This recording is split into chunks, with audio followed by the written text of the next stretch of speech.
Então, boa tarde a todos. Oficialmente aqui abrindo, esse é o nosso 9º webinário do INCT-Bio.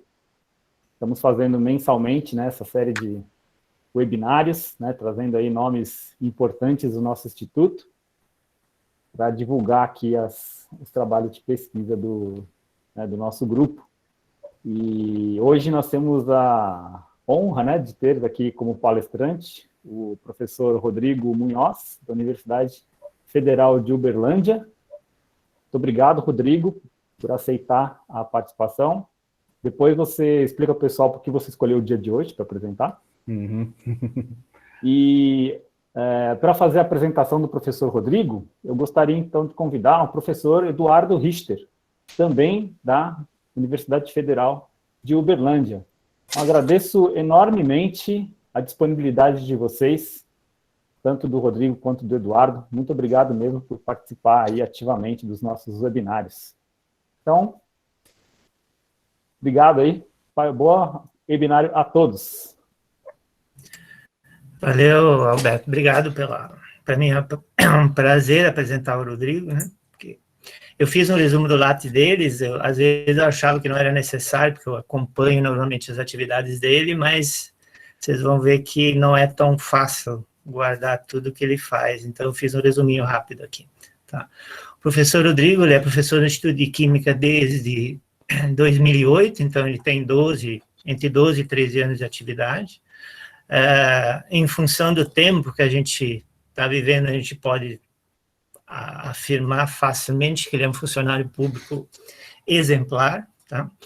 Ele atua em atividades administrativas, por exemplo, ele está no 3º mandato como coordenador do nosso programa de pós-graduação, ele é bolsista de produtividade do CNPq, nível 1C, atua fortemente na formação de recursos humanos, para vocês terem uma ideia, ele tem 38 orientações concluídas, sendo 22 de mestrado e 22 de doutorado, 16 de mestrado, tem 50 orientações entre alunos de iniciação científica e conclusão de curso, e 8 supervisões de pós-doutorado. Tá? Então, são números bem interessantes.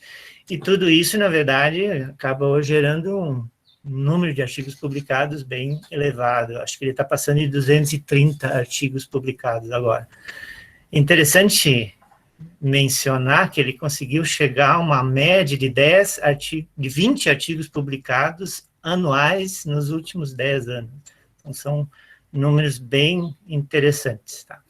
Capas de revista, ele deve ter mais de 5, deve ser entre 5 e 10, acho, não sei se está mais perto de 10 que de 5, mas passa de 5. Capítulos de livro, ele tem 7, tá? Além de tudo isso, ele também tem um produto comercial no mercado, onde, então, a UFO recebe royalties por unidades vendidas. Então, ele atua, de fato, em todas as áreas. É membro editorial de 2 revistas, da Frontiers of Chemistry e do nosso JBCS, né? Ele foi o 3º professor da nossa universidade que conseguiu uma vaga de membro eleito da Academia Brasileira de Ciências, tá? Em 2020, no ano passado, ele foi selecionado pelo Ministério da Ciência e Tecnologia para representar a delegação brasileira no 5º Fórum de Jovens Cientistas do BRICS, tá? Então, entre os 5 países que compõem o BRICS. Em 2019, ele foi listado entre os cientistas mais influentes, então, naturalmente, na verdade, foi em 2020, ele foi listado como um dos cientistas mais influentes de 2019, segundo o artigo publicado na revista PLOS Biology. Tá? Em 2017, ele teve uma menção honrosa da CAPES, em função de uma tese de doutorado. Em 2016, ele recebeu o prêmio Hans Wiltner, da SBQ, e lá em 2012, ele também recebeu o prêmio de Jovens Autores da Química Nova, tá? Então, é um resumo. Se eu fosse dar uma olhada um pouco mais com cuidados no currículo dele, provavelmente eu acharia mais coisas, mas eu preferi parar por aí. Mas são números realmente bastante interessantes que o professor Rodrigo tem, tá? E essa seria a minha introdução em relação a ele. Bom, obrigado, Eduardo, aí, pela introdução, pelas palavras. Ao Alberto também aí pelo convite, por estar aqui falando um pouco com vocês, né, do trabalho que a gente vem desenvolvendo aqui na Universidade Federal de Uberlândia, né. Esse trabalho, né, esses números que o Eduardo trouxe, eles com certeza não seriam possíveis sem a colaboração do próprio Eduardo, que é com quem eu coordeno junto, né, o Núcleo de Pesquisa Eletroanalítica na UFO, já desde quase 13 anos, né, que eu ingressei na UFO, e com certeza toda a contribuição dos alunos que a gente orienta no momento e que foram orientados, com certeza foi fundamental para tudo isso, né. Então, o que eu vou trazer para vocês, vou começar a compartilhar aqui a tela.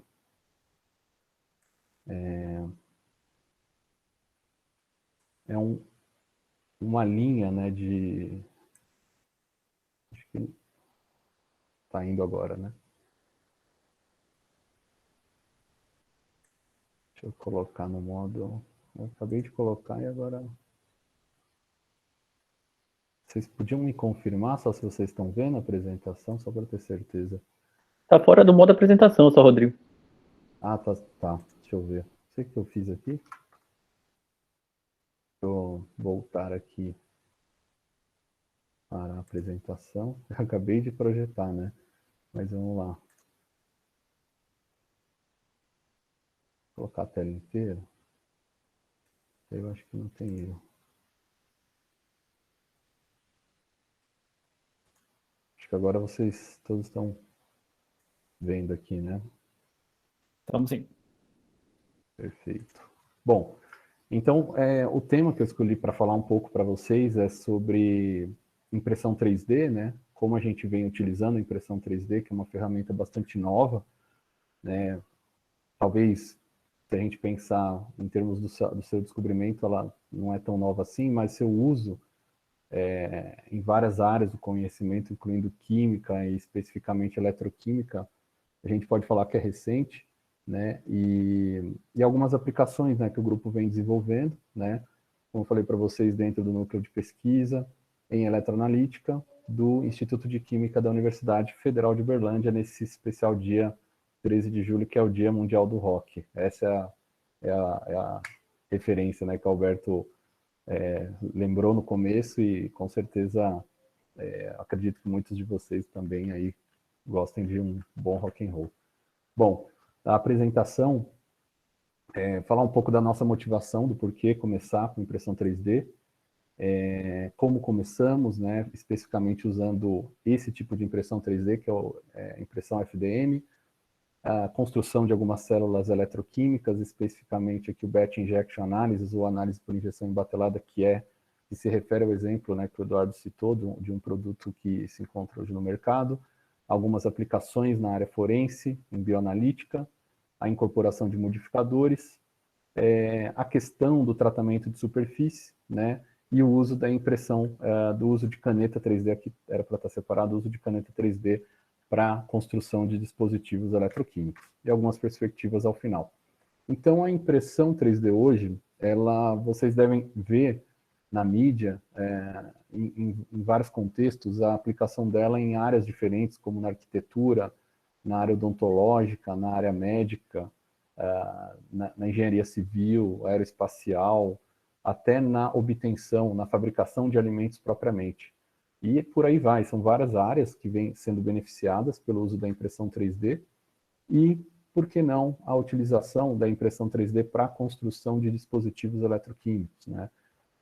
Bom, a impressão, por que impressão 3D, né? Primeiro, ela consegue construir objetos complexos e customizados de acordo com o interesse. Complexos semelhantes ao que eu mostrei anteriormente para vocês, né? São objetos bastante variados, formas variadas, geometrias, materiais, enfim. E a impressão 3D permite a construção, a obtenção disso a uma demanda de energia baixa, relativamente baixa, a uma alta reprodutibilidade, e ela vem se tornando cada vez mais popular a ponto de muitas pessoas, né, muitas pessoas compram a impressora 3D para ter em casa praticamente como uma impressora 3D pessoal para obtenção de objetos diversos. E isso foi bastante interessante no começo da pandemia, quando todos devem se lembrar, quando muitos grupos começaram a produzir aqueles suportes para máscaras faciais, quando não se conhecia muito bem os efeitos da pandemia, e havia uma rede de usuários de impressão 3D compartilhando arquivos para permitir a construção disso. Isso foi feito em várias universidades brasileiras, mas nasceu desses vários usuários no mundo, né, que começaram a compartilhar esses arquivos, uma vez que se pensava que esses protetores faciais seriam suficientes ou ajudariam na contenção do vírus, né? Além disso, a gente pode dizer que é uma técnica sustentável, uma vez que há uma redução de resíduo. Essa imagem mostra isso. A ideia aqui em A é mostrado como um objeto 3D é obtido pela manufatura subtrativa, né? Então, a gente parte de um material A usando manufatura subtrativa, a gente obtém esse objeto 3D com uma certa geração de resíduo, enquanto que na prototipagem por manufatura aditiva, a gente consegue reduzir a quantidade de material que vai ser usado na impressora 3D para a gente obter o mesmo material, o mesmo objeto 3D final, com uma redução de resíduo bastante grande. Além disso, é possível utilizar biopolímeros. PLA é um dos exemplos mais comuns, mas há uma área bastante grande nesse sentido, várias infinitas possibilidades de biopolímeros que podem ainda ser explorados para impressão 3D. E o PLA é um exemplo, um dos poucos exemplos ainda assim mais comerciais, mais difundidos, mas com certeza em breve a gente vai ver muitos outros exemplos, né? Quando a gente fala de impressão 3D, das técnicas de impressão 3D para eletroquímica, tem algumas revisões, como eu destaco essa revisão do grupo do professor Martin Pumera, que é um dos principais grupos que atuam nessa área. Nessa revisão ele traz os vários tipos, né, vários tipos de impressão, de técnicas de impressão 3D. Então a gente tem esse primeiro tipo, que é a de deposição, que é o FDM, né, modelagem por fusão e deposição, que é a que a gente vai dar mais destaque aqui na fala de hoje, mas também existem outros tipos, como a impressão usando uma tinta condutora, por exemplo, ou usando fontes de laser e resinas fotopolimerizáveis, né? Então, como eu falei para vocês, a gente vai focar na FDM, que é a abreviação mais comum, ou FFF também, para esse tipo de técnica de impressão 3D, que é a mais barata, é a que é mais comumente empregada mundo afora. Então, para a gente construir um objeto, por todas essas técnicas de impressão 3D, a gente precisa primeiro obter o desenho desse projeto num arquivo STL, que depois é convertido por um software que normalmente é conhecido como software de fatiamento desse objeto, para a gente gerar, na verdade, fatias ou partes bidimensionais desse material, que na verdade vai permitir que a impressora 3D reconheça então esse arquivo e faça então a impressão 3D camada por camada. Então a impressão ocorre a partir da deposição de camada por camada, até que a gente tenha a obtenção final do objeto 3D, conforme mostrado aqui, né? Isso de forma resumida. E como que foi possível usar em eletroquímica essa tecnologia que é bastante simples, né? Então, um dos primeiros trabalhos na literatura surgiram justamente usando filamentos condutores, né? Como esse daqui, da empresa Blackmagic, que é um filamento que é a base de PLA, que é um dos polímeros mais usados para impressão 3D, mas que trazia uma certa condutividade devido à presença de grafeno de acordo com os fabricantes. Posteriormente, Protopasta, de outra empresa americana, também começou a comercializar esse tipo de filamento condutivo, também à base de PLA, mas nesse caso as partículas condutoras eram de carbon black. Era um material bem mais barato do que esse, mas os dois materiais são muito empregados e a maior parte dos trabalhos na literatura foram feitos com esses dois materiais. E aqui tem uma ilustração mostrando da empresa Blackmagic a vantagem de trazer, então, a possibilidade de confecção de eletrodos, né? Bom, antes de a gente começar na impressão 3D, eu trago aqui uma memória referente a exatamente a esse produto, né, que o Eduardo trouxe no início da apresentação, que é a célula BIA, né, que é um produto hoje comercializado pela DropSense, que é uma empresa espanhola, localizada em Oviedo, na Espanha, que começou como uma startup pequena, foi crescendo, e hoje é a principal empresa que comercializa eletrodos do tipo Screen Printed Electrodes, que são eletrodos descartáveis, bastante semelhantes àquelas fitas que a gente utiliza para medidas em glicosímetros, né? Então, eles fabricam esses dispositivos, entre outros, e dentre os acessórios aplicados a esses eletrodos, existe, por exemplo, a célula BIA, que a gente chama como abreviação de Batch Injection Analysis. Para a gente chegar nesse dispositivo, que logo depois eu vou mostrar para vocês um vídeo, foram construídas no laboratório vários protótipos de célula.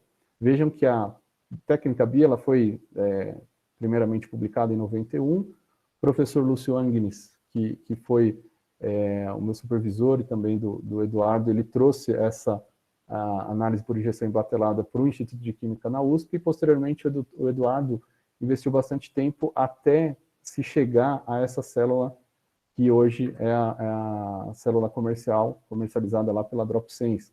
Aqui, como o dispositivo funciona, né? Então, está sendo colocado um desses eletrodos do tipo Screen Printed Electrodes, né? Que são os 3 eletrodos no mesmo substrato, o eletrólito foi colocado, uma tampa, outros suportes ali para fechar a célula e o contato elétrico feito aqui por esse cabo. Então, vejam, uma célula compacta, que pode ser, a ideia é que ela seja compacta, assim como o potenciostato um mini potenciostato, e acoplada a uma pipeta eletrônica como essa.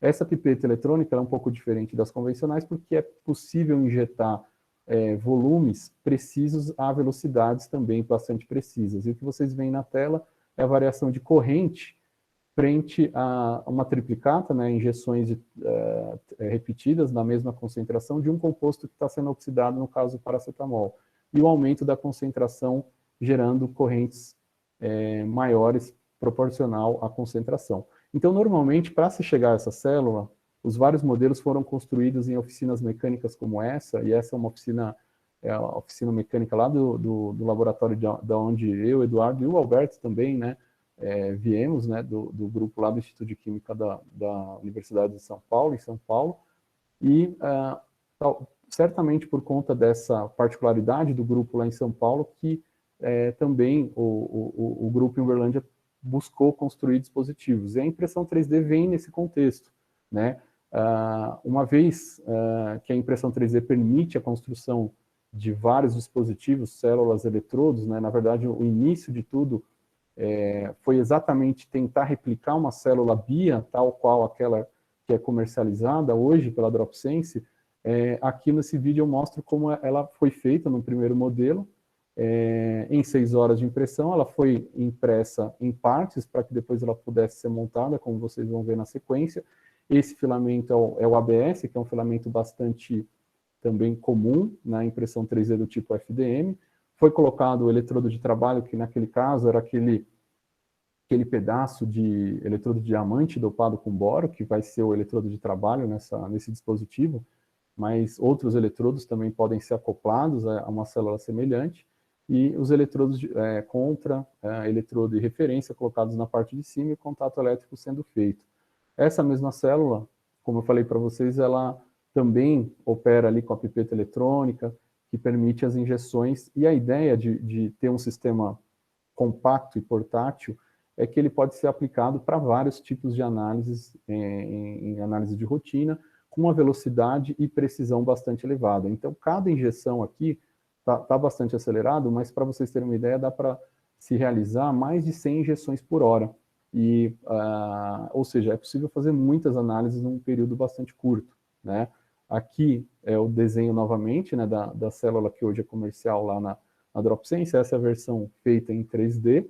Aqui é um desenho dela final e os vários eletrodos que a gente avaliou nesse primeiro trabalho, que foi publicado em 2018. Então, nesse trabalho, a gente mostra essa célula, vários eletrodos, incluindo o SPE, o Screen Printed Electrode, né, que tem os 3 eletrodos na mesma plataforma, e além disso, a gente mostra também a possibilidade de usar esse filamento condutivo para construir o eletrodo de trabalho, por exemplo, né? E como é que a gente faz ou fabrica os eletrodos, né? Então, uma primeira ideia foi exatamente imprimir no formato de caixa, né? Isso, na verdade, foi tudo feito, aqui é a impressão acelerada, né, dessa caixa. A ideia inicial foi pelo aluno de doutorado Rafael, né, que defendeu a tese exatamente nessa temática. Ele pensou inicialmente em imprimir na forma de caixa para que cada face pudesse ser usada como um eletrodo de trabalho. Essa foi a ideia. Essa caixa aqui foi impressa em aproximadamente 30 minutos, usando o filamento condutivo, à base de PLA, aquele que contém grafeno. E a ideia, então, é a montagem, né, do eletrodo numa célula, semelhante à que eu mostrei para vocês, e depois acoplada a um potenciostato portátil, né? Então, essa foi a maneira, em conjunto à célula BIA, né, que além de você poder fazer análise acoplando a pipeta eletrônica aqui, também seria possível fazer medidas sem agitação ou sem fluxo, medidas voltamétricas, por exemplo, usando essa ideia aqui inicial. Isso lá em 2018, pelo Rafael, que eu falei para vocês, que também acabou contribuindo bastante para a produção desses protetores faciais, né? Bom, uma aplicação forense que veio logo depois desse primeiro trabalho foi a análise de resíduos de disparo de arma de fogo. Para não me alongar muito, antes dessa aplicação também, o Rafael ele fez a avaliação dessa mesma abordagem que eu vou trazer para vocês, para detecção de explosivos como TNT, entre outros. Mas eu resolvi trazer esse exemplo dos resíduos de disparo de arma de fogo, porque é algo que realmente está muito próximo de também se tornar um produto. Então, quando a gente tem um disparo de arma de fogo, há uma grande emissão ali de partículas, né, que muitas vezes, com certeza, vai parar na mão também de quem fez o disparo, assim como nas roupas, e normalmente o processo de coleta é feito ou por uma espécie de swab que parece um cotonete umedecido, ou esparadrapos para posterior análise. A análise in loco, feita pelos peritos, normalmente faz uso do rodizonato de sódio, né, que reage especificamente aqui com chumbo, gerando um complexo vermelho, né? Então a ideia é identificar ali no swab a presença de uma coloração vermelha, mas infelizmente, como é relatado por vários peritos, praticamente unânime, é um ensaio bastante complicado, porque muitas vezes o swab ele já aparece com uma coloração avermelhada e após o teste, mesmo sabendo que é um resultado, se deveria ser um resultado positivo, a variação de coloração não é tão grande assim. E muitas vezes é exigido, necessário, que essa análise seja confirmada no laboratório, dos laboratórios principais das perícias, muito comum em capitais, né? Então esse material é levado para análise por microscopia eletrônica de varredura, o que leva bastante tempo para que se tenha um laudo final e aí a confirmação se houve ou não disparo. Nesse sentido, usando aquela mesma metodologia que eu mostrei para vocês, a ideia então era também obter os eletrodos aqui feitos no formato dessa caixa oca, cortado uma face, só que essa face que também funciona muito bem como um eletrodo, também poderia ser usado como um amostrador desse resíduo que estaria presente nas mãos de quem atirou, para que depois fosse acoplado na célula, colocada a solução, elettrólito ideal, para que fossem feitas as medidas para determinação de alguns desses elementos, no caso chumbo e antimônio. E esse protocolo ele funciona muito bem, ele foi comprovado em várias análises, né? É um trabalho que já foi publicado também. A gente acredita que a boa aderência do material se deve exatamente a uma certa ranhura, né, desse eletrodo. Ele tem uma certa rugosidade, quando a gente amplia a imagem de uma plaquinha dessas impressa em 3D, como o processo é feito camada por camada, o que a gente está vendo aqui empilhado, listrado, seriam ranhuras provenientes dessa impressão camada por camada, que acontece ali do processo. A gente supõe que isso tenha sido uma das características, uma das vantagens do procedimento, e aqui algumas análises feitas para 2 tiros, 5 tiros, 8, 10 tiros, usando pistolas que emitem muito pouco material após o disparo. Então, a ideia era exatamente trabalhar em condições mais difíceis para a detecção, né? Seria a amostragem e detecção.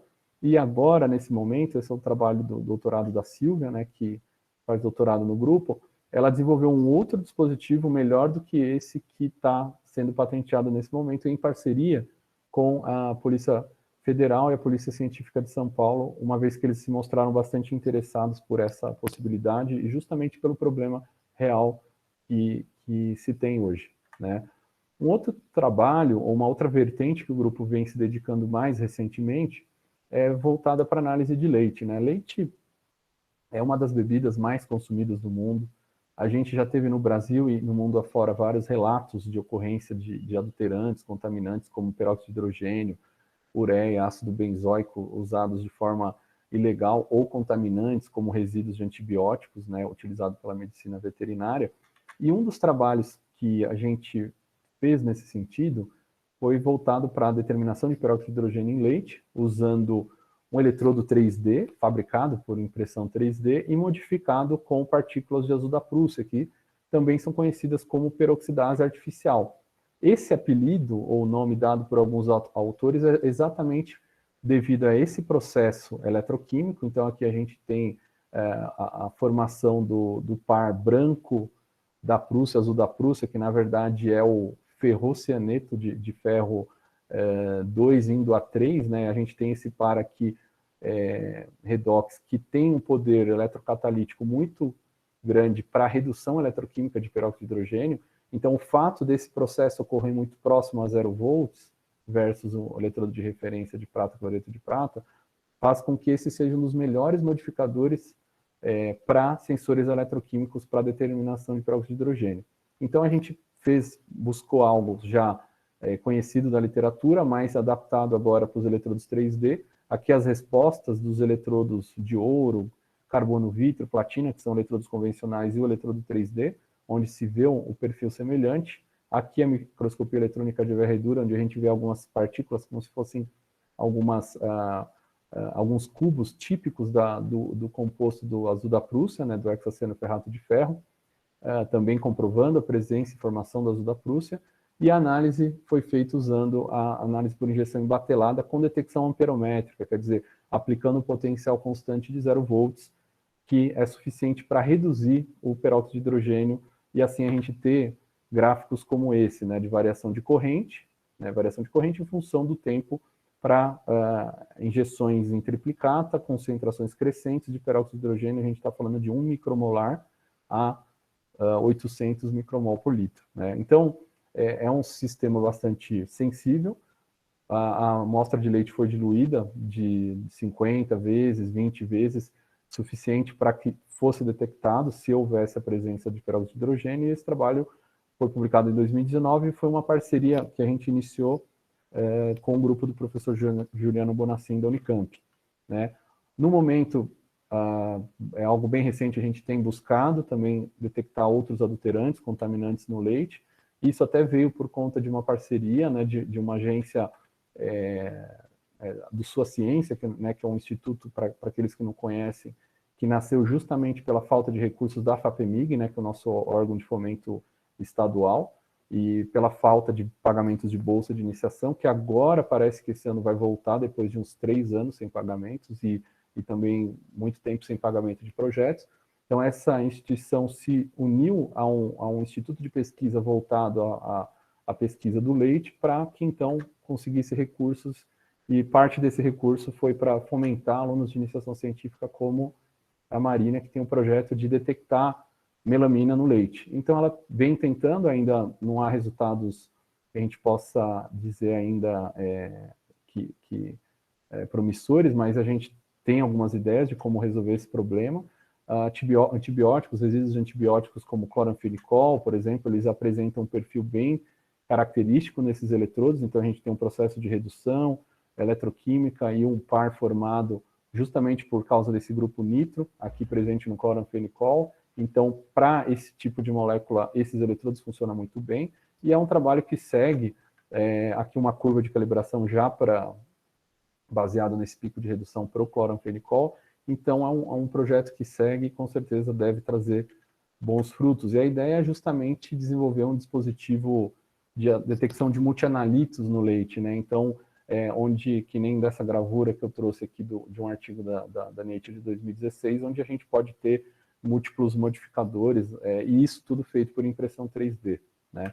Bom, mais informações vocês podem ter sobre aplicações na área forense, nesse artigo que foi aceito há uma hora atrás, exatamente, nem os coautores sabiam, estou trazendo essa novidade agora de primeira mão, um artigo que foi aceito, é um artigo de revisão, onde a gente traz mais exemplos, detalha mais exemplos de possibilidades de uso da impressão 3D na área de química forense, que deve ser publicado em breve no BRJAC, no Brazilian Journal of Analytical Chemistry.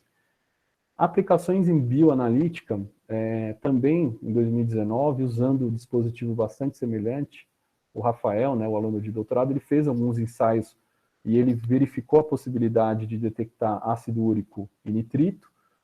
Aqui esses voltamogramas, na verdade, o que eles mostram são variações de sinais para essas duas moléculas frente a alguns tratamentos da superfície desse eletrodo já impresso, né? Então, nesse trabalho, o Rafael percebeu que era necessário fazer alguns tratamentos na superfície para melhorar a resposta. Então, conforme vai deslocando para cá o potencial, a gente vê uma melhora de resposta, e isso se deve ao melhor tratamento da superfície, que eu vou tratar mais adiante para vocês em detalhes. Mas nessa aplicação, nesse trabalho, foi possível determinar ácido úrico e nitrito em amostras de urina e plasma, usando voltametria de pulso diferencial e também amperometria de múltiplos pulsos, ou de duplo pulso, na verdade, um pulso suficiente para oxidar essa molécula, o outro que oxidaria as duas, e depois um tratamento matemático, usando essa técnica, seria possível fazer determinação simultânea.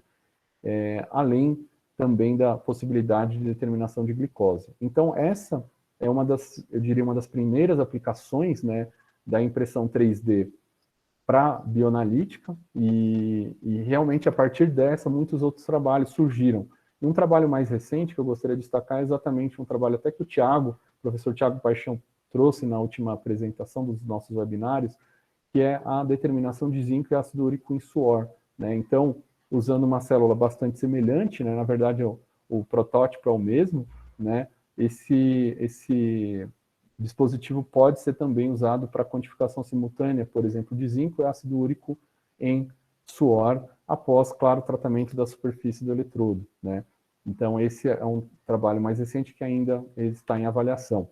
E o que a gente vê, então, como eu falei para vocês, é que sem o tratamento eletroquímico, aqui inserido na figura, a gente tem um sinal de zinco e ácido úrico, mas após o tratamento em vermelho, o ganho de corrente é enorme, né? Então, esse tratamento realmente ele se faz necessário, né? E aqui a gente tem voltamogramas para concentrações crescentes aqui de zinco e ácido úrico simultaneamente, e as curvas de calibração, mostrando que o dispositivo também permite esse tipo de análise, né?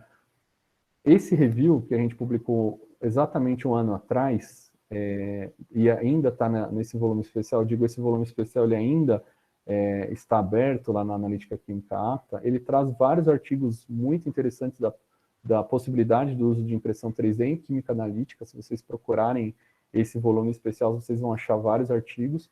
Essa revisão, ela é o primeiro artigo dessa lista, tem inclusive contribuições de colegas do próprio INCT-Bio nesse volume especial, e há um ano atrás a gente fazia uma revisão do que se tinha na literatura, e com certeza, hoje, passado um ano, há muitos outros trabalhos, mas essa revisão ela traz muitas informações sobre modificações de superfície, sobre construção de biosensores, tratamento de superfície, entre outros, tá?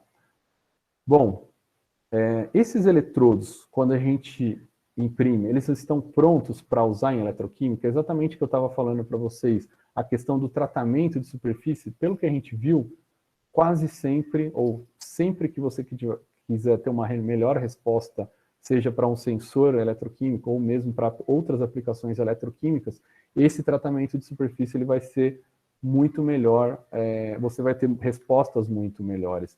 E isso vem sendo demonstrado ao longo desses últimos anos, por exemplo, ou por meio, nesse trabalho inicial de 2017 do grupo do Pulmera, por meio da simples imersão. Aqui é o mesmo eletrodo 3D, só que ele produziu na forma desse disco. ele fazia imersão em DMF, tratamento eletroquímico, e obtinha, então, a resposta para o par redox ferricianeto, ferroferricianeto, praticamente nenhuma resposta antes do tratamento, e depois do tratamento, uma resposta bastante melhorada. Ele também, o mesmo grupo de pesquisa, propôs o uso de digestão usando proteinase, mas o tempo e além do custo, né, da proteinase, tornam essa possibilidade não tão atraente assim. Já o grupo do professor Juliano Bonassin, esse é um trabalho da aluna de doutorado que defendeu o doutorado, a Pamela Santos, né?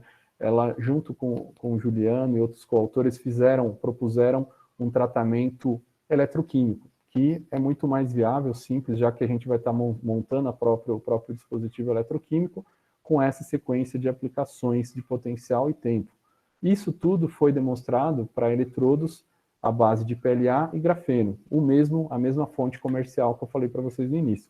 E esse trabalho, desenvolvido pelo Eduardo na Inglaterra, durante seu pós-doc, e depois que a gente continuou aqui no Brasil, com o retorno dele, e também com a ida do aluno na época de doutorado, Diego Rocha, também lá em Manchester, eles propuseram esse método já para o eletrodo que era a base de carbon black e PLA.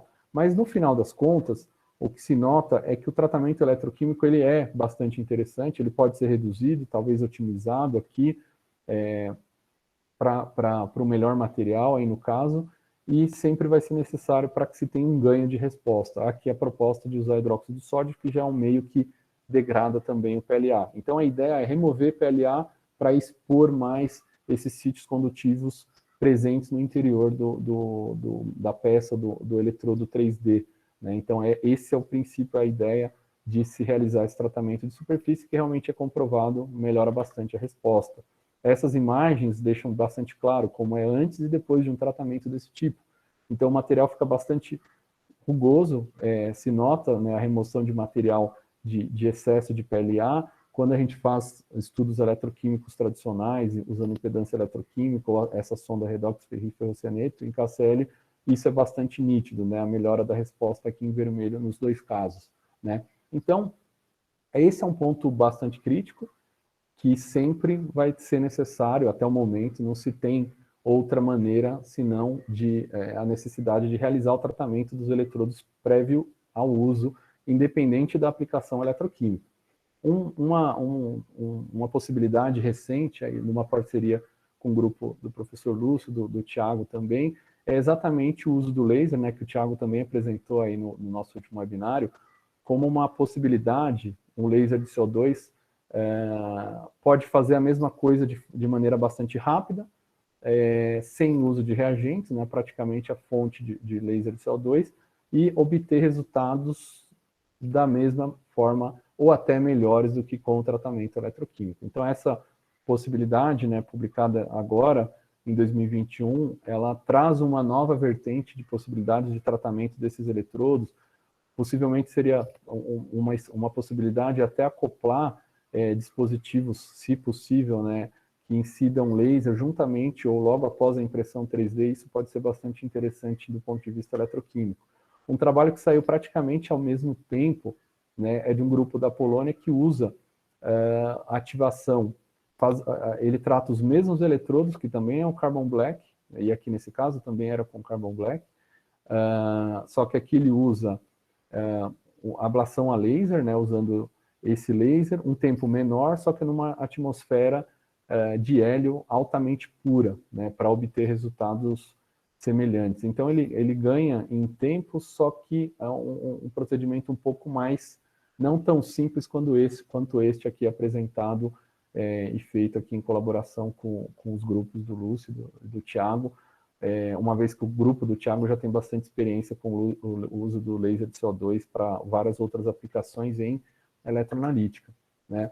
Uma outra questão que, na verdade, nos motivou bastante no início, né, do uso da impressão 3D para construir sensores eletroquímicos, dispositivos de forma geral, era se era possível fabricar dispositivos totalmente feitos por impressão 3D, prontos para o uso, né? Eletrodo e célula, tudo de uma vez só. Porque boa parte do que eu estou mostrando para vocês, há outros eletrodos externos, que são eletrodos convencionais, ou partes do dispositivo não é impresso em 3D, e uma das ideias que a gente queria no início do uso da impressão 3D é tentar construir exatamente tudo pela impressão 3D.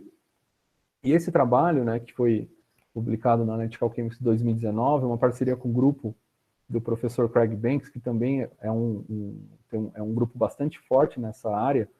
Foi no momento que o Eduardo fazia pós-doutorado e o Diego fazia o doutorado sanduíche no grupo do professor Banks, quando eles propuseram uma célula que lembra bastante a célula BIA, mas onde todos os eletrodos eram também impressos em 3D.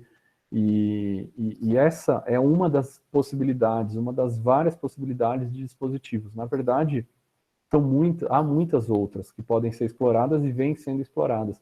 E eu não trouxe antes para vocês, mas os custos dos dispositivos, e nesse caso o tempo de fabricação ao redor de horas, mas o custo dele é sempre muito baixo, é sempre inferior a $1, né, que é uma das grandes vantagens da impressão 3D do tipo FDM, usando esses filamentos, né? Então esse trabalho foi um dos pioneiros nesse sentido de dispositivos totalmente feitos por impressão 3D, mas vocês vão poder encontrar muitos outros. A gente inclusive publicou uma revisão, uma parceria com um grupo no Rio de Janeiro, em que a gente revisa exatamente os vários dispositivos já feitos até o momento, né? É um artigo que foi online 2 de julho, e é possível notar o interesse, né, pelo número de acessos, né? Em cerca de 10 dias a gente teve já mais de 700 acessos, ou seja, uma área que vem buscando bastante interesse, né, de vários grupos. E uma ferramenta que eu gostaria de destacar, que ela sai um pouco, né, da impressão 3D, eu diria, ela é um análogo da impressão 3D, né, o uso da caneta 3D. Por que eu digo um análogo? A caneta 3D, que é comercializada normalmente para crianças, né, desenvolverem, desenharem seus objetos 3D usando filamentos coloridos e assim por diante, no final ela tem um funcionamento muito semelhante ao bico extrusor ali da impressora 3D. A única diferença é que você não vai ter aquele controle do software para ter aquela reprodutibilidade no uso da caneta. Mas a caneta ela tem um bico extrusor aqui, ela é alimentada também por filamentos do tipo PLA, né? E aí a ideia, né, do Rafael, também do doutorado, era de usar a caneta para construir esses dispositivos. E depois da saída do Rafael, que hoje faz pós-doutorado na Embrapa, o Afonso, né, que concluiu o doutorado agora há pouco, o Afonso, que é um aluno que veio, já é um professor lá na Universidade de Punga, no Moçambique, para ele foi bastante importante também aprender a desenvolver esse tipo de dispositivo usando a caneta, porque a gente está falando de um dispositivo que vale R$100, R$150 no máximo uma caneta dessa. E ela, ou seja, é mais barata ainda que a impressora 3D e pode também ser usada para a construção de dispositivos que nem é mostrado nesse vídeo, né? Esse vídeo ele faz parte de um artigo que está publicado no JBCS de 2020, mas o próprio Afonso depois ele fez outras adaptações, outras formas. Essa é uma maneira bastante simples, né, onde o corpo do substrato ali usado para acomodar os 3 eletrodos, ele foi feito por impressão 3D e depois colocados fios de cobre e cada compartimento é separado, né, para que a gente tenha os 3 eletrodos separados, e o uso do contato com fio de cobre ele se torna importante porque se a gente usar só o próprio filamento condutor para fazer o contato elétrico, não se tem um ganho de resposta muito bom, assim. Ou seja, usar o fio de cobre, um contato elétrico externo, sempre vai ser melhor na confecção desses eletrodos. Então, na verdade, o uso da caneta que nem é mostrado aqui, ele serve justamente para preencher esses buracos nessa ideia inicial e desenvolver dispositivos como esses aqui abaixo, né? Esse dispositivo foi feito por impressão FDM, mas é possível usar o outro tipo de impressora, né, de resina, ou até utilizar eletrodos que já não estejam sendo usados, usar o próprio suporte dele com o próprio contato elétrico e poder construir novos dispositivos. E essa foi uma das formas, né, encontradas pelo Rafael, e como eu mencionei anteriormente, o Afonso já até melhorou, né, a maneira aí de obtenção desses eletrodos usando a caneta 3D. Né? Então, eu gostaria de destacar essa possibilidade justamente por ser uma forma de muito baixo custo e que certamente o Afonso vai poder levar para o Moçambique e começar seus trabalhos, sua pesquisa na parte de eletroquímica e eletroanalítica lá, usando uma ferramenta bastante simples. Um ponto que, antes, chegando aí próximo ao final da apresentação, que eu gostaria de trazer, e eu acho que é uma perspectiva bastante interessante, é que uma vez que a gente tem, basicamente, trabalhos usando esses filamentos comerciais, por que a gente não constrói, né, ou não obtém esses filamentos condutivos, né? Então, o Diego até teve essa experiência lá em Manchester, mas ele não teve tanto acesso assim, e os eletrodos que ele produziu, ou os que existem na literatura, não têm resultados tão bons, mas, enfim, é algo que precisaria ser pesquisado, e é o que vem fazendo, né, a Jéssica, né, que hoje é uma aluna que fez iniciação, mestrado e doutorado no grupo, e hoje faz pós-doutorado lá com o Bruno Genesites, que é parceiro em vários trabalhos, incluindo nesse, a Raquel, que faz doutorado no grupo. Elas desenvolveram uma rota bastante simples para a produção desses filamentos, né, e usando uma extrusora, né, existem extrusoras comerciais no Brasil a um custo não muito alto, que podem permitir, então, a obtenção desses filamentos e a construção de dispositivos como esse, né. Esse é um processo que está ele está em fase final de patente, e a gente acredita, eu não trago aqui resultados mais avançados, mas essa proposta, ela tende a suprir exatamente a questão dos filamentos que a gente adquire no exterior, né, que tem, apesar de baixo custo, tem um custo embutido aí da exportação, e pode também gerar a possibilidade de startups. Eu recebi esse ano um e-mail dessa empresa, que é uma startup da Espanha, que me lembrava muito aquelas startups, né, a DropSense, no início quando começava a comercializar os screen print, os eletrodos impressos, né, por silkscreen, e agora existe uma startup espanhola vendendo filamentos ao gosto do pesquisador, né, desde filamentos condutivos e incluindo outras aplicações. Então eu vejo esse tipo de trabalho, patente e a abertura de startups no Brasil com esse fim, uma vez que esse tipo de filamento condutivo não só tem aplicações em eletroanalítica, como também bastante vastas em eletroquímica, é uma possibilidade bastante importante, ainda mais considerando o suporte dado se a gente considerar o grafeno como um material-chave para a construção desses dispositivos. Então, outras perspectivas, eu vejo o uso de eletrodos impressos em 3D com bastante potencial de aplicação para screening rápido, por exemplo, de substâncias presentes em substâncias que causam, por exemplo, aquele crime do Boa Noite Cinderela, entre outras, ou adulterantes em bebidas, enfim, há uma série de possibilidades aqui a serem exploradas.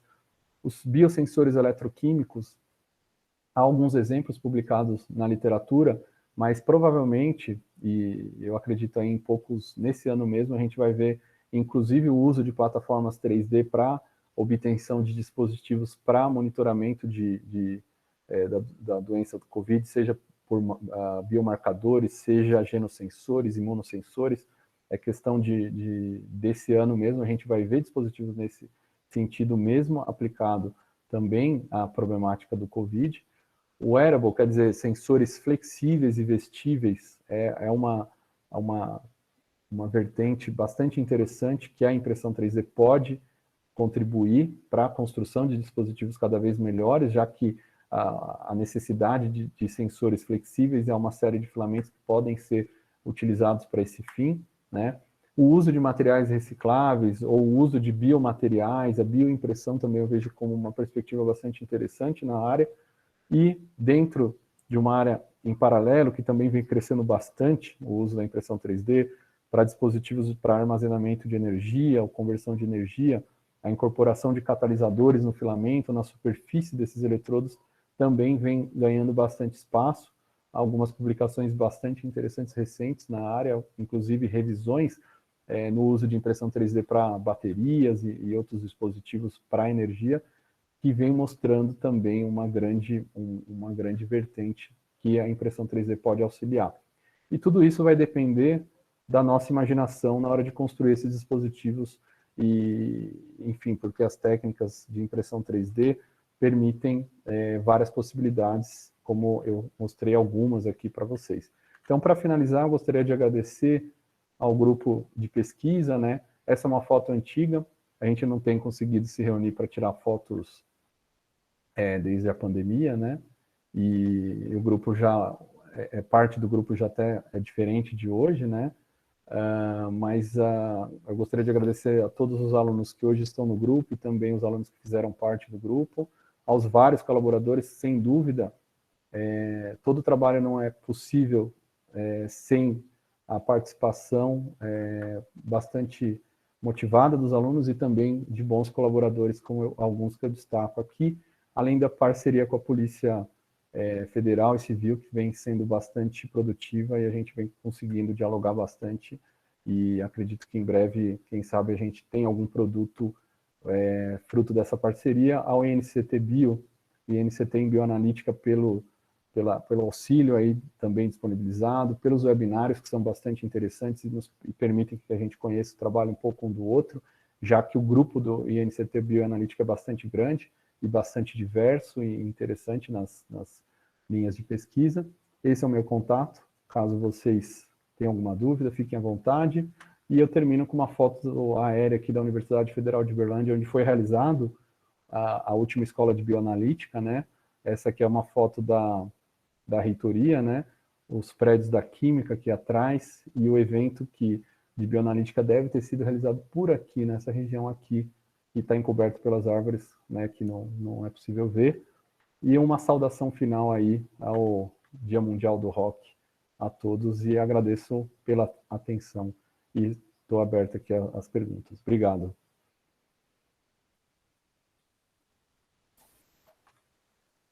Rodrigo, Opa. parabéns pela apresentação, né? A gente já tinha certeza, né, que seria uma apresentação excepcional, né, com um volume de resultados impressionante, né?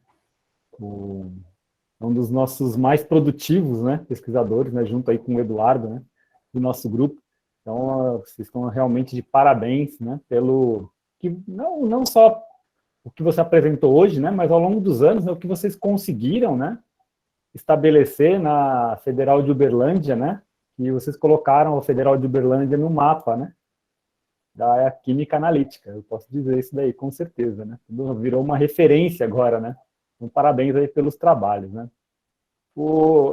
Para a gente organizar, né, a sessão aqui de perguntas, né, eu peço que quem quiser fazer perguntas, levante a mão aí, né, tem um botãozinho aí no Google Meet, vocês acionem o botãozinho, que a gente vai chamando, então, na sequência que foi acionado, tá bom? Então, eu abro a sessão de perguntas, já vou fazer uma pergunta rápida, bem rápida. Você sabe que eu sou um entusiasta, né, da parte de impressão 3D, né? Sim, sim. Bastante entusiasta, aliás, ultimamente todo mundo sai, uma das únicas coisas que está na minha cabeça é a impressão 3D, para tudo quanto é lado, né? Uhum. Mas, claro que a gente tem outras coisas, né, para fazer, né, não só impressão 3D. Né? Uhum. É realmente bastante interessante. Você mostrou, assim, acho que todos os trabalhos, se não me engano, foi com FDM, né? Vocês nunca pensaram em usar outros tipos de técnicas de impressão 3D para fazer dispositivos? Sim, Fracasso. O que acontece, o trabalho, essa linha de pesquisa começou graças realmente ao Rafael, né? Que até alguns dos vídeos que eu mostro são na casa dele. Então, ele comprou a impressora e quando o projeto de pesquisa iniciou, foi assim, normalmente eu dou essa liberdade, né, total aí aos alunos, e foi uma ideia dele, era algo que a gente até então não tinha muito conhecimento, e então os primeiros trabalhos foram feitos na impressora na casa dele. Depois ele começou a trazer para o laboratório, e aí depois a gente comprou uma FDM de 2 bicos com a ideia, né, exatamente de construir os dispositivos em série. A gente viu que não era tão simples assim, né?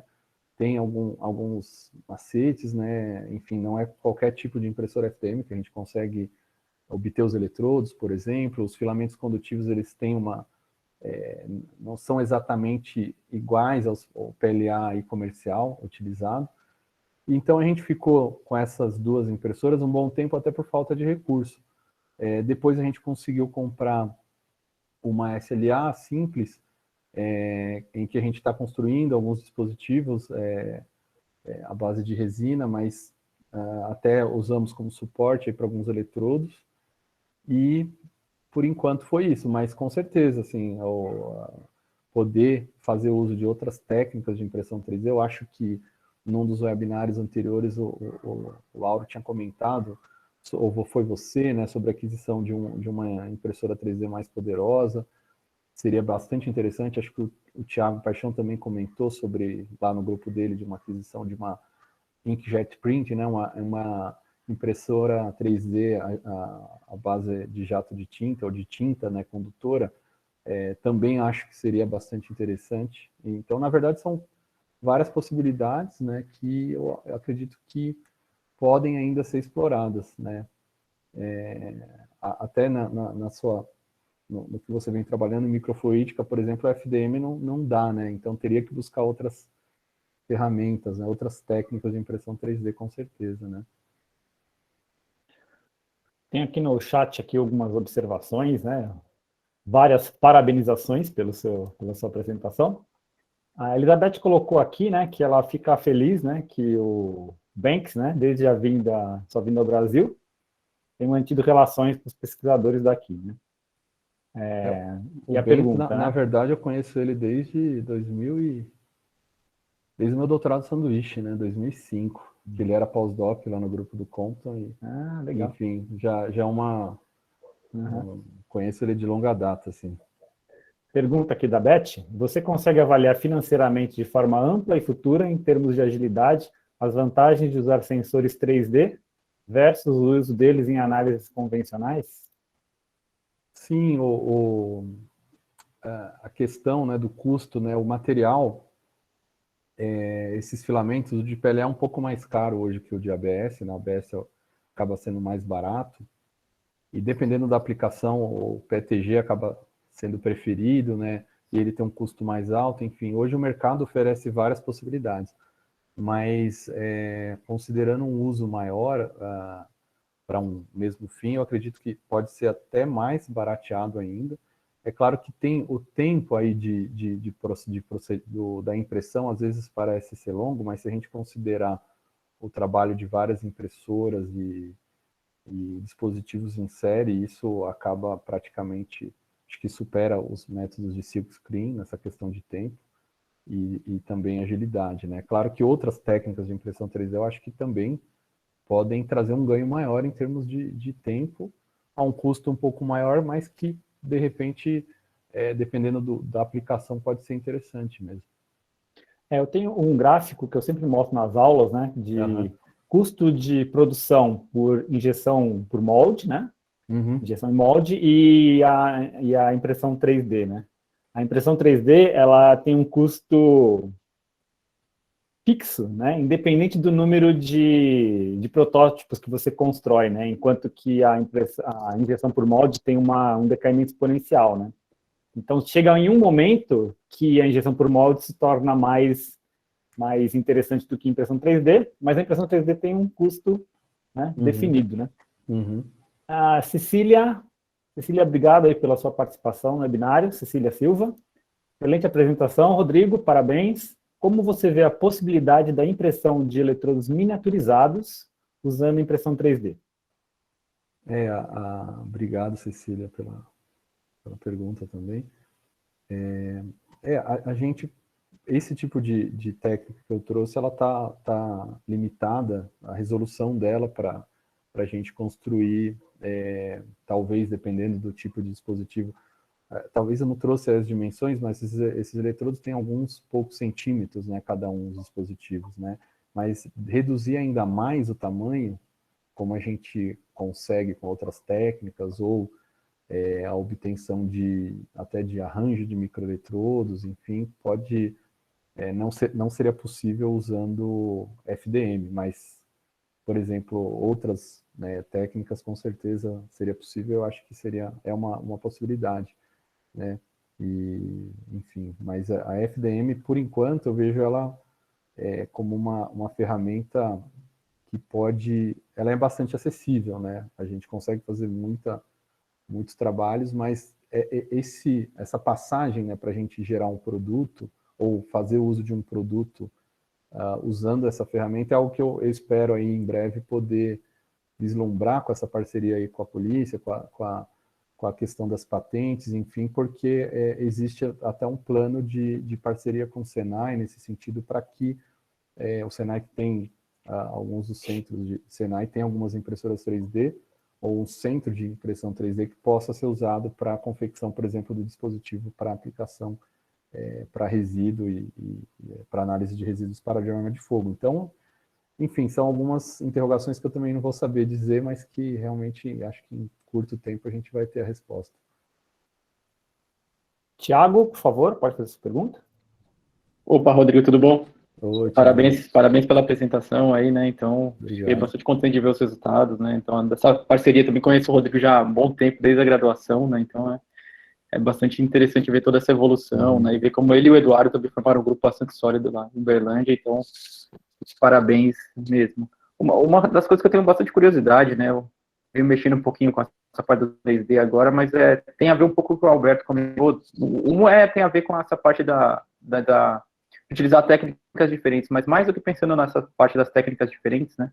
Eu vejo que tem muito pouca gente explorando, por exemplo, duas extrusoras para poder fazer modificação de materiais e impressão ao mesmo tempo, né? Você podia comentar um pouquinho dessa parte, em tentar fazer a impressão de dois materiais, né? Porque você fez o comentário usando a tinta, né? Isso dá para fazer, mas ainda a gente depende muito de duas etapas de fabricação, né? Tem que produzir num e para levar para outra, né? Como que você vê essa parte de acoplar, né? Você falou do laser também, né? Mas como é que você vê essa parte de usar duas extrusoras? Obrigado, Thiago, pela pergunta aí também. Uma parceria aí de longa data também, né, Thiago? É legal a gente poder retomar uma parceria agora, né? Graças aí a intermediação, talvez, aí do Diego, né, que teve por aí, enfim. Mas, assim, alguns grupos de pesquisa, o grupo lá da Grécia, do Kokinos e Economou, eles apresentam vários resultados usando essas impressoras do tubico, mas são dispositivos, assim, no meu ponto de vista, às vezes que poderiam ser melhor desenhados, né? Às vezes eles desenham a célula tudo junto, num formato que você não vai conseguir fazer polimento, eles não fazem tratamento de eletrodo, então é praticamente um uso e joga fora, né? Apesar do baixo custo, né? Mas eles é um grupo que vem atuando nisso, né? Eu vejo os trabalhos deles nesse sentido. A gente comprou essa com dupla extrusão, mas a gente não conseguiu por um detalhe técnico ali que a gente precisaria de um outro tipo de impressão FDM, né, onde o controle, né, que leva o filamento ao bico extrusor tivesse mais próximo, que não é o caso dessas impressoras, então esse acaba sendo o dificultador, né, de usar essas de duplo bico, mas é o ideal. Eu acho que o Wendel, conversando com o professor Wendel Coutro, né, estava por aí também, eu acho que ele tem conseguido lá no grupo dele, acho que o Bruno também, mas a gente não conseguiu, né? Então a gente meio que vem driblando isso, fazendo dispositivos de outras maneiras, né? Mas com certeza é bem mais prático poder fazer isso, né? Obrigado, Rodrigo. Obrigado a você, Tiago. Dozil, por favor. E aí, Rodrigo, tudo bom? Ô, Dozil, quanto tempo, tudo bem? Pô, prazer revê-lo. Prazer também.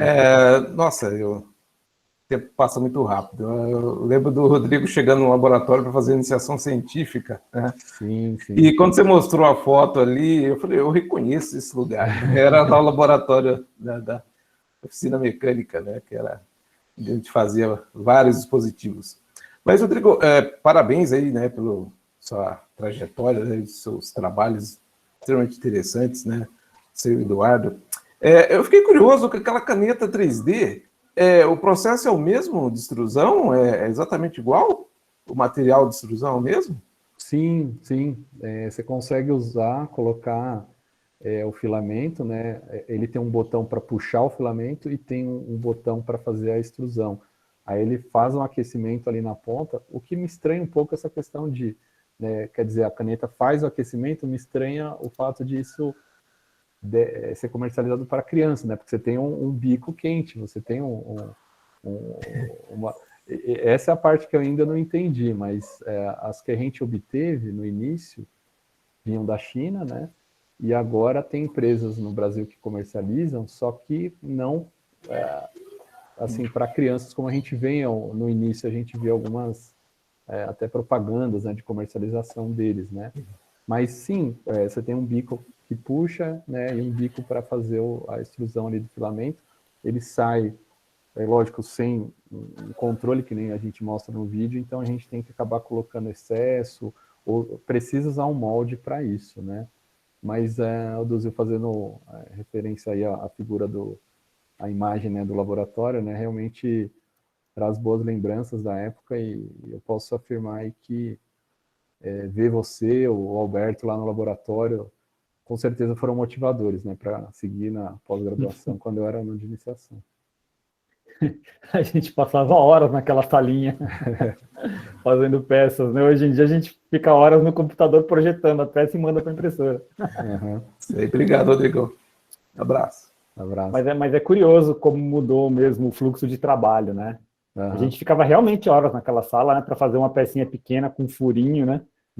Aquela fresadora lá, né? Muito tempo, né? E você tinha que pensar na estratégia de como você ia construir a peça, né? Hoje a gente consegue fazer coisas muito mais complexas, né? Com uma facilidade assim muito grande, né? Claro que existem as limitações ainda, né? Mas, de qualquer forma, é interessante de ver como que a tecnologia tem ajudado, né, na produção de dispositivos, né? Pessoal, perguntas?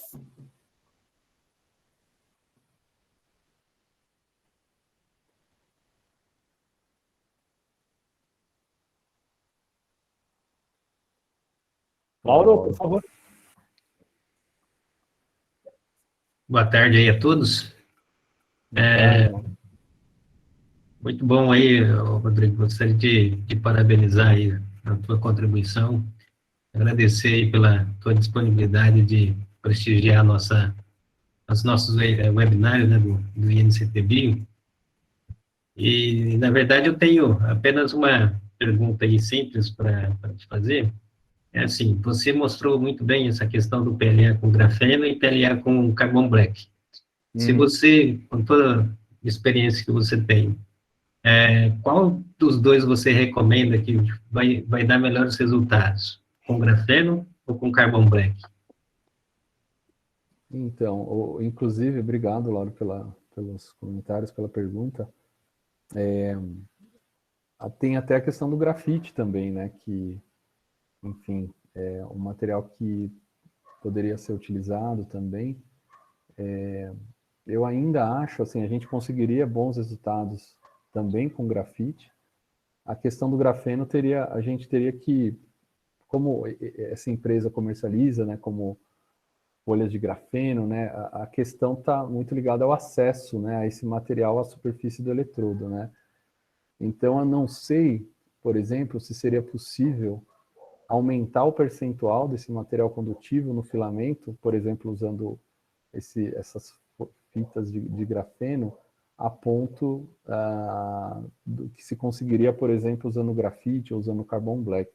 Então, tem uma questão também relacionada à printabilidade ou a possibilidade de você gerar um filamento que seja possível de ser impresso pela FDM, que pode ser um limitante. Mas, a princípio,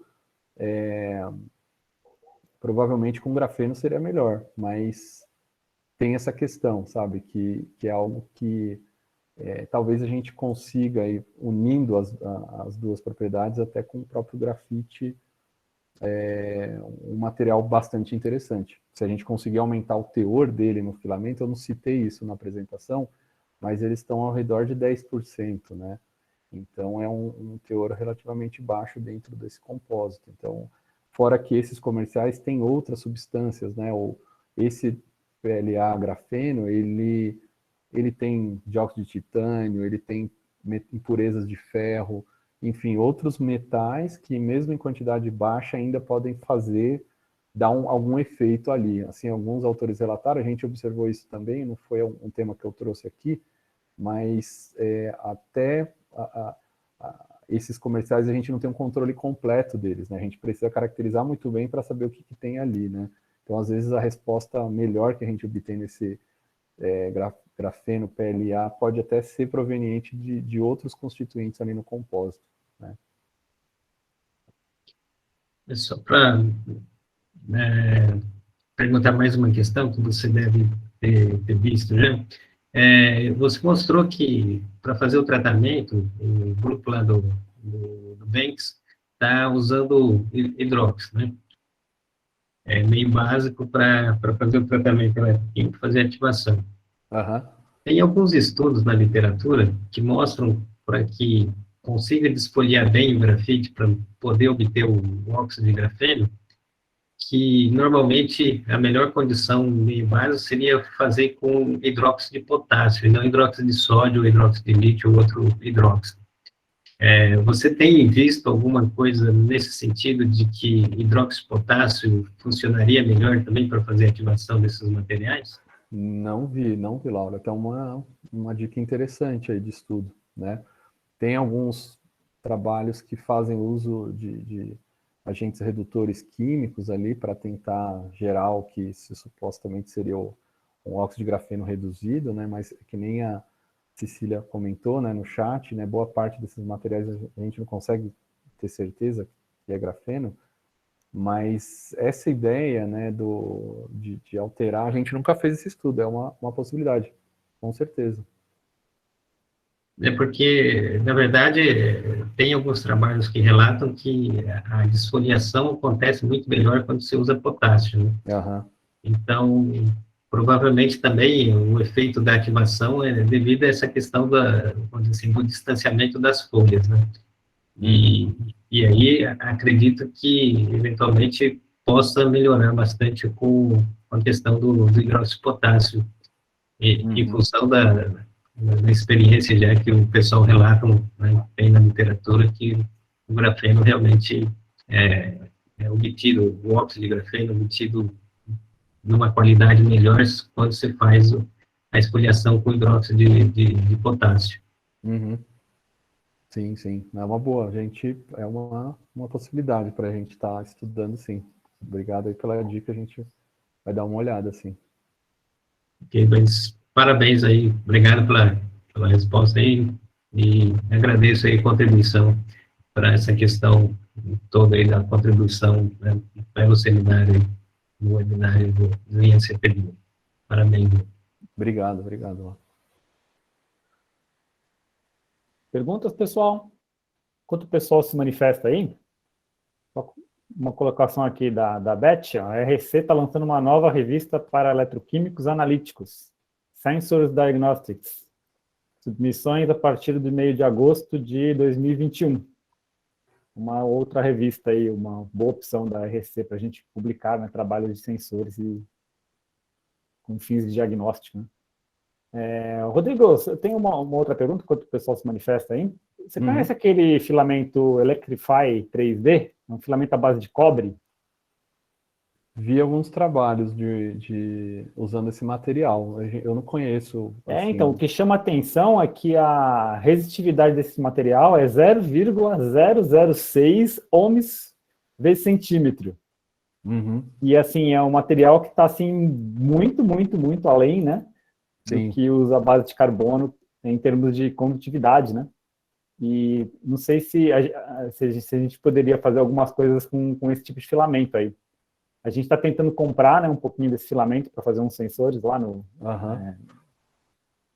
a princípio seria para condutividade, né? Mas eu acho que tem uma boa perspectiva de ter a construção dos dispositivos em uma única etapa e depois você modificar o cobre com algum outro metal, ou mesmo usar cobre, né? Em algumas aplicações aí para carboidratos, por exemplo, né? Sim, aminoácidos, daria para fazer detecção, né? Sim. Tem acho que é um grupo da Polônia também, que tem alguns trabalhos usando esse material. Acho que saiu esses trabalhos esse ano mesmo. Esse ano, no fim do ano passado, até chamou a atenção, mas a gente acabou não indo atrás desse tipo de filamento, mas... É caro, né? Então, e acabou que daí eu já, né, pela falta de... Os recursos tanto da FAPEMIG como do CNPq atrasaram muito, né? Agora chegou alguma coisa, mas eu já nem estava esperando chegar, na verdade, mas... Eu vi hoje no site lá, é $196, 100 gramas, né? Para quem não está acostumado com os valores dos filamentos, né? A gente paga cento e poucos reais, 1 quilo de filamento, né? De PLA, né? Não chega a R$200, né? Você pagar $196, 100 gramas, realmente é muito mais alto, né? Sim, sim. Mas está em um nicho interessante para trabalhar, né? O Juliano tem uma extrusora lá, né? De fazer filamentos condutores, né? Bem condutores. Então, a gente começou a tentar fazer filamentos e fazer filamentos lá com ele. Foi numa conversa na SBQ, assim, acho que SBQ de 2017, eu acho, 18, não sei.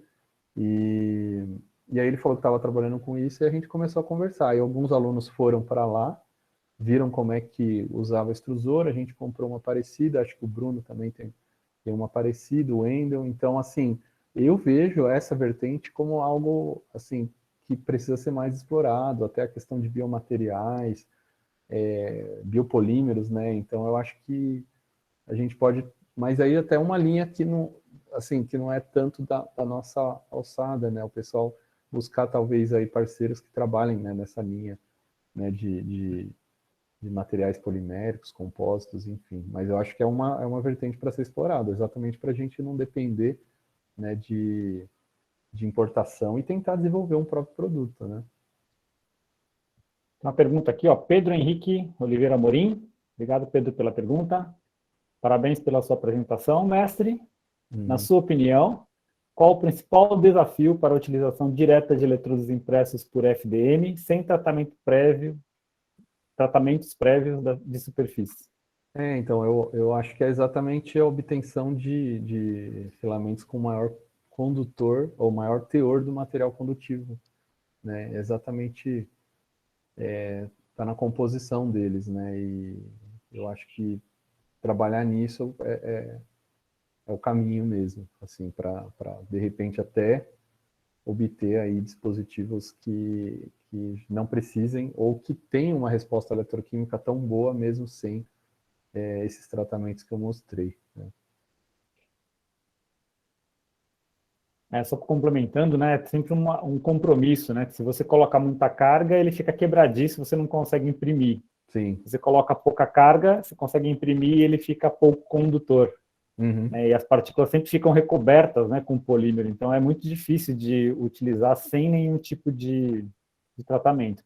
Talvez para condutividade sem contato, né, seja até muito interessante, que aí você não precisa nem tomar muito cuidado em isolar os eletrodos, né, que eles já estão meio que isolados. Né. Eu acho que o Endo tem um trabalho, né, com...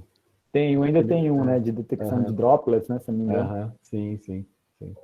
É bem interessante.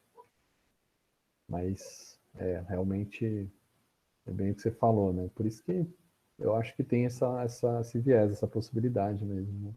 Mesmo o Blackmagic, né, e o Protopasto, né, eles são muito quebradiços, né? Sim. E o tempo de vida deles é muito curto, né? Você compra o filamento, depois de um pouco tempo, ele começa a ficar muito quebradiço. Não dá nem para alimentar ele, né, na extrusora, que ele quebra. Então, é realmente muito chato de trabalhar. O Protopasto fica até uma pasta mesmo, né? E a umidade também é um problema. Umidade, Umidade é algo que a gente não conta, mas eles não podem estar, né, com excesso de umidade, que também a impressão fica... a gente guarda sempre em secador, né? Porque... Então, esse é um outro problema, né? Tem os problemas, né? Tem os probleminhas. Mas a questão da caneta, ela tem uma praticidade, sabe? Nesse sentido, no uso direto. É claro que a caneta... o problema ela depende muito da habilidade manual da pessoa, né? Aí a gente tem que desenvolver os templates, né? E os moldes, né? Só que a caneta também acaba tendo um tempo de vida menor, né? Também tem isso. O bico vai desgastando, né? E aí, enfim, por hora, o preço ainda é baixo, né? Para pegar e trocar por outra caneta, né? Mais alguma pergunta, pessoal? Aproveitem aí a oportunidade. Podem colocar no chat também, se alguém quiser fazer mais alguma pergunta. Não estou vendo nenhuma nova aqui. Se eu perdi alguma aqui na lista.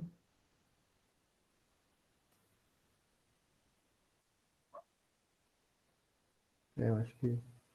Bom, muito bem, pessoal. Se vocês não têm mais nenhuma consideração a fazer, né? Perguntas aí, curiosidades do professor Rodrigo, a gente encerra aqui.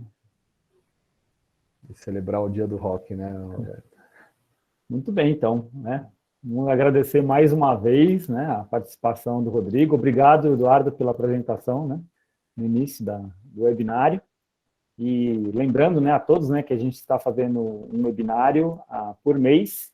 Nós já temos, né, a data marcada para o próximo webinário, né? O próximo será o 10º webinário, né, do NCTBio, com o professor Fábio Goz, no dia 8 de agosto.